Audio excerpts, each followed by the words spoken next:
All right, you ready to rock? Yep. 3, 2, 1. This piece is called Lady Godiva by Will Cuppy. Lady Godiva is known for her famously riding through Coventry, Warwickshire nude. Once upon a time in Anglo-Saxon England, there was a dear little girl named Godiva. She had blue eyes and golden hair so long and lovely that people would often say to her, "My, but your hair is wonderful, Godiva." "And what a lot of it, too." "Yes," little Godiva would answer.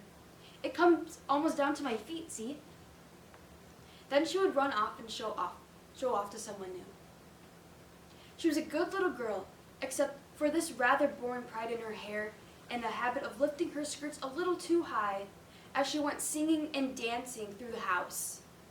A fault her parents never mentioned to her for fear of giving her inhabitations and ruining her whole life.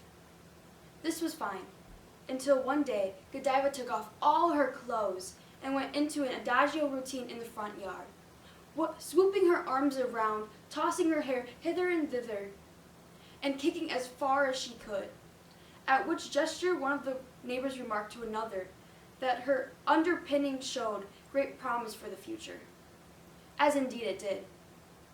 What happened in the woodshed a little later caused Godiva to ache all day. Then and there, she resolved to get married at the first opportunity to get rid of her horrible parents. So she ate her vegetables and grew into a beautiful young woman with a very neat figure caused in part by her athletic tendencies.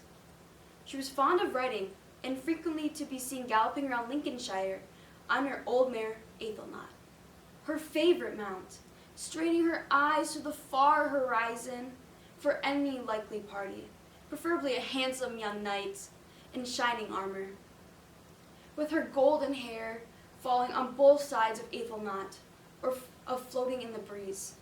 She was the fairest sight in all the countryside, and maybe she didn't know it. Then, on a spring morning, as luck would have it, a stranger in a coat of mail came riding on his way home from the war, saw it in blonde vision, and fell madly in love. And who should it be but Leofric, Earl of Mercia, one of the 3 greatest nobles in England and immensely rich. So they were married and went to live in Leofric's castle near Coventry, in Warwickshire. That's only part of the story. Leofric was not exactly what Godiva had wanted, as he was a homely old widower with a scraggly beard and a continual grouch. Still, he had what it takes, for he had saved most of his wealth, and he had acquired by despoiling his enemies of all their goods, diverting lands from the church, and helping out whatever king or political party would pay him enough. At first, Lady Godiva was as happy as she could be, considering Leofric was gone quite a bit. When he was home, he spent all his time counting his money and complaining out of his back. He had wearied of Godiva's hair after a few weeks and no longer smiled after she sat combing and combing for hours and hours and tossed it about or threw it merely in his face. He never said any more, "Baby, your hair is terrific." He did say once when she was up to her tricks, Look, Godiva, hair is just hair to me, so skip it, please." Another time, when she had put on a few modest pirouettes and swirling draperies around her feet, planning to work up something more spectacular by degrees, he merely growled, "For God's sake, Godiva, be your age, can't you?"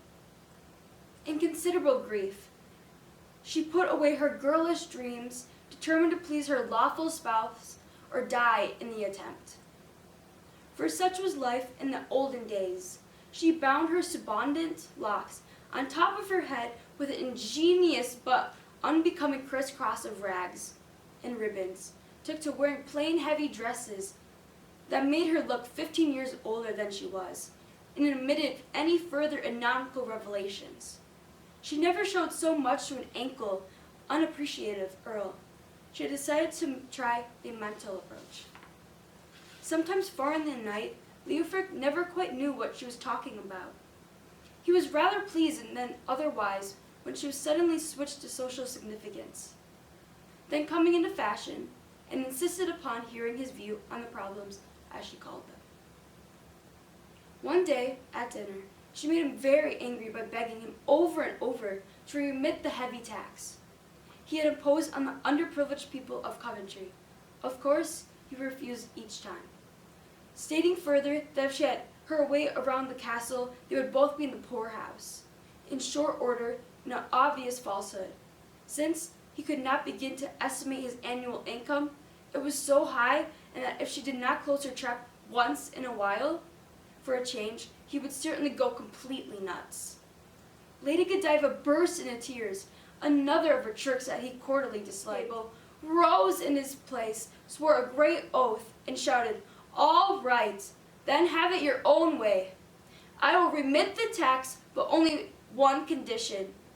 And mark me well, for I am a man of my word.